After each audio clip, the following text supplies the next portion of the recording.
ഒരു രാജ്യം ഒരു തെരഞ്ഞെടുപ്പ് ബില്ല് ഈ ശീതകാല സമ്മേളനത്തിൽ അവതരിപ്പിച്ചേക്കും.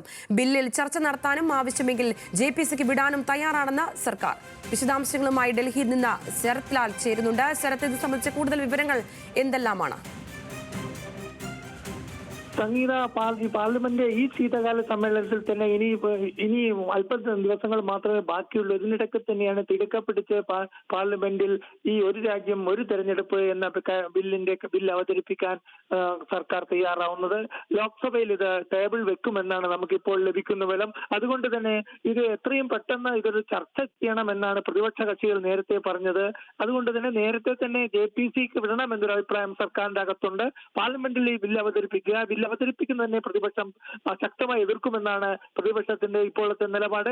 ഈ എതിർപ്പുള്ള ഉടനെ തന്നെ ഇത് ജോയിന്റ് പാർലമെന്ററി കമ്മിറ്റി രൂപീകരിച്ച ശേഷം അതിന്റെ പരിഗണനയ്ക്ക് വിടുക, അതിന്റെ നിർദ്ദേശങ്ങൾ അനുസരിച്ച ശേഷം മാത്രം പാർലമെന്റിലേക്ക് തിരിച്ചു കൊണ്ടുവരിക എന്ന നയമായിരിക്കും സർക്കാർ സ്വീകരിക്കുക.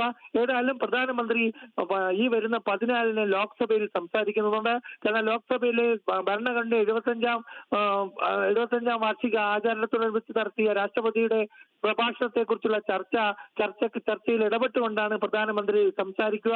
ഇതിനു ശേഷമായിരിക്കും ഇത് സംബന്ധിച്ച ഒരു ബിൽ പാർലമെന്റിന്റെ മേശപ്പുറത്ത് വെക്കുക എന്നാണ് നമുക്ക് ഇപ്പോൾ ലഭിക്കുന്ന വിവരം. ഏതായാലും ഒരു രാജ്യം ഒരു തെരഞ്ഞെടുപ്പ് എന്ന കാര്യം 2029 നടപ്പിലാക്കണമെന്ന് നേരത്തെ തന്നെ പ്രധാനമന്ത്രി നരേന്ദ്രമോദി നിരവധി സ്ഥലങ്ങളിൽ പ്രസംഗിച്ചിട്ടുണ്ട്. അതുകൊണ്ട് അതിന് മുന്നോടിയായി തന്നെ ആവണം ഇത്തരമുള്ള നീക്കം ശീതകാല സമ്മേളനത്തിൽ എന്ന് നമുക്ക് പറയേണ്ടി വരും. സംഗീത. ശരി ശരത്, ഒരു രാജ്യം ഒരു തെരഞ്ഞെടുപ്പ് ബില്ല് ഈ ശീതകാല സമ്മേളനത്തിൽ അവതരിപ്പിച്ചേക്കും. ഇത് സംബന്ധിച്ച വിവരങ്ങളാണ് ഡൽഹിയിൽ നിന്ന് ശരത് ലാൽ പങ്കുവച്ചത്.